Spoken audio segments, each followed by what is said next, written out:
Reading through the Bible in a year, November 1st, 2 Kings chapter 14, 2 Timothy chapter 4, Hosea 7, and Psalms 120 through 122.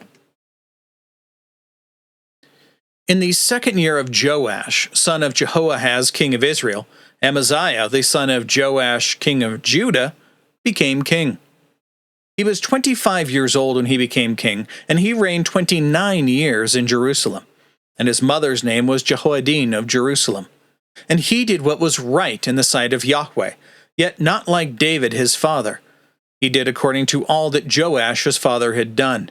Only the high places were not taken away. The people still sacrificed and burned incense on the high places. Now it happened, as soon as the kingdom was strong in his hand, that he struck down his servants who had struck down the king his father.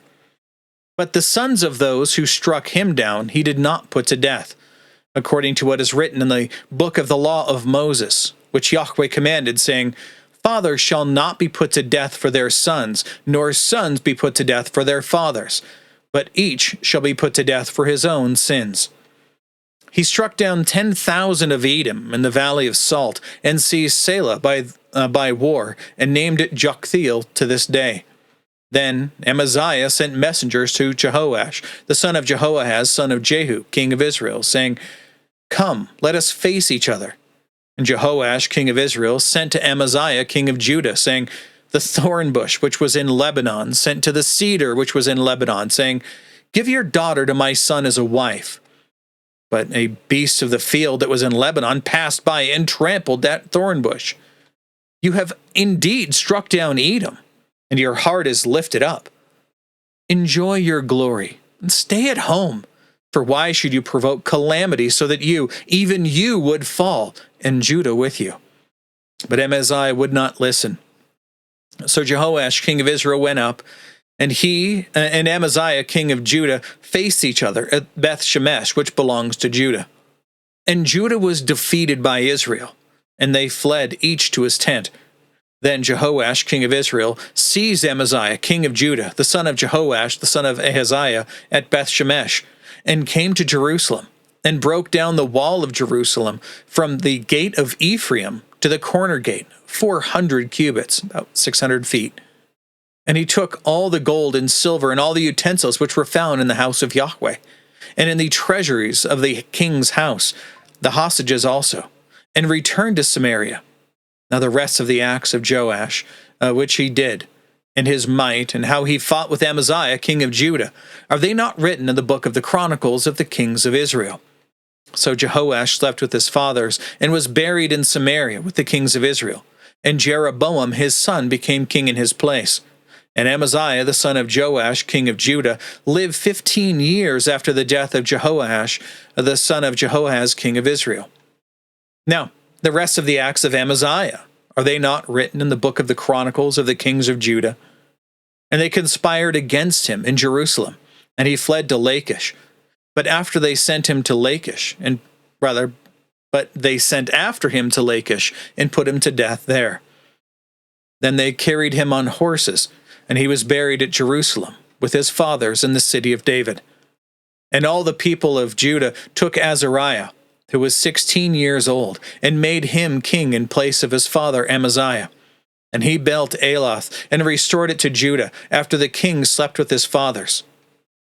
In the 15th year of Amaziah, the son of Joash, king of Judah, Jeroboam, the son of Joash, king of Israel, became king in Samaria, and reigned 41 years. He, like the vast majority of all the kings of Israel, did what was evil in the sight of Yahweh. He did not depart from all the sins of Jeroboam the son of Nebat, which he made Israel sin. He restored the border of Israel from Label Hamath as far as the Sea of the Arabah, according to the word of Yahweh, the God of Israel, which he spoke through his servant Jonah the son of Amittai, the prophet, who was of Gath Hepher. For Yahweh saw the affliction of Israel, which was very bitter. For there was neither bond nor free, nor was there any helper for Israel. But Yahweh did not say that he would blot out the name of Israel, from under heaven. So he saved them by the hand of Jeroboam, the son of Joash. Now, the rest of the acts of Jeroboam, and all that he did, and his might, how he fought, and how he restored Damascus and Hamath to Judah in Israel, are they not written in the book of the Chronicles of the kings of Israel? And Jeroboam slept with his fathers, even with the kings of Israel, and Zechariah his son became king in his place. Now 2 Timothy chapter 4.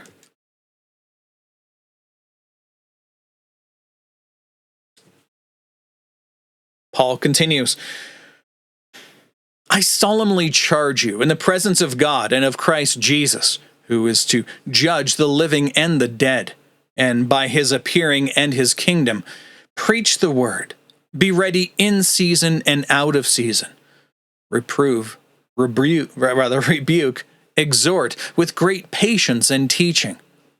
For the time will come when they will not endure sound doctrine, but, wanting to have their ears tickled, they will accumulate for themselves teachers in accordance to their own desires, and will turn away their ears from the truth, and will turn aside to myths. But you, be sober in all things, endure hardship, do the work of an evangelist, fulfill your ministry. For I am already being poured out as a drink offering, and the time of my departure has come. I have fought the good fight. I have finished the course. I have kept the faith. In the future, there is laid up for me the crown of righteousness, which the Lord, the righteous judge, will award to me on that day, and not only to me, but also to all who have loved his appearing. Be diligent to come to me soon, for Demas, having loved this present age, has deserted me and gone to Thessalonica. Crescens also has gone to Galatia, Titus to Dalmatia. Only Luke is with me. Pick up Mark and bring him with you, for he is useful to me for service. But Tychicus I sent to Ephesus. When you come, bring the cloak which I left at Troas with Carpus, and the scrolls, especially the parchments. Alexander, the coppersmith, showed me much harm. The Lord will reward him according to his deeds. Be on guard against him yourself, for he vigorously opposed our words. At my first defense, no one supported me, but all deserted me. May it not be counted against them. But the Lord stood with me and strengthened me, so that through me the preaching might be fulfilled, and that all the Gentiles might hear. And I was rescued out of the lion's mouth. The Lord will rescue me from every evil deed, and will save me unto his heavenly kingdom. To him be the glory forever and ever. Amen. Greet Prisca and Aquila and the household of Onesiphorus. Erastus remained at Corinth, but Trophimus I left sick at Miletus. Be diligent to come before winter. Eubulus greets you, also Pudens and Linus and Claudia, and all the brothers. The Lord be with your spirit. Grace be with all of you. Now Hosea chapter 7.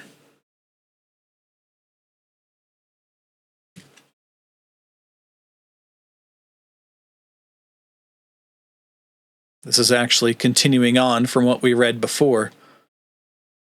It's not that long, so I'll just roll them together. This is Hosea chapter 6, which rolls into chapter 7. Come, let us return to Yahweh, for he has torn us, but he will heal us. He has struck us, but he will bandage us. He will make us alive after 2 days. He will raise us up on the 3rd day, that we may live before him. So let us pursue to know Yahweh. His going forth is established as the dawn, and he will come to us like the rain, like the late rain, watering the earth. What shall I do with you, O Ephraim? What shall I do with you, O Judah? For your loving kindness is like a morning cloud, and like the dew which goes away early. Therefore I have hewn them in pieces by the prophets. I have killed them by the words of my mouth. And the judgments on you are like the light that goes forth. For I delight in loving kindness rather than sacrifice, and in the knowledge of God rather than burnt offerings. But, like Adam, they have trespassed against the covenant. There they have dealt treacherously against me. Gilead is a city of workers of iniquity, with the track of blood. And as raiders wait for a man, so a band of priests murder on the way to Shechem. Surely they have committed lewdness. In the house of Israel, I have seen an appalling thing. Ephraim's harlotry is there. Israel has defiled itself. Also, Judah, O Judah, there is a harvest set for you, when I restore the fortunes of my people. When I would heal Israel, then the iniquity of Ephraim is uncovered, and the evil deeds of Samaria. For they work falsehood. The thief enters in, raiders ransack outside, and they do not say to their hearts that I remember all their evil. Now their deeds are all around them. They are before my face. With their evil they make the king glad. All the princes with their deception. They are all adulterers, like an oven heated by the baker, who ceases to stir up the fire, from the kneading of the dough until it is leavened. On the day of our king, the princes became sick with the heat of wine. He stretched out his hand with scoffers, for their hearts are like an oven. As they draw near in their plotting, their anger smolders all night. In the morning it burns like a flaming fire. All of them are hot like an oven, and they devour their judges. All their kings have fallen. None of them calls on me. Ephraim mixes himself with the peoples. Ephraim has become a cake not turned. Strangers devour his power, yet he does not know it. Gray hairs are also sprinkled on him, yet he does not know it. So the pride of Israel answers against him. But they have not returned to Yahweh their God, nor have they sought him for all this. So Ephraim has become like a silly dove, without a heart of wisdom. They call to Egypt. They go to Assyria. When they go, I will spread my net over them. I will bring them down like the birds of the sky. I will chastise them in accordance with the report to their congregation. Woe to them, for they have fled from me.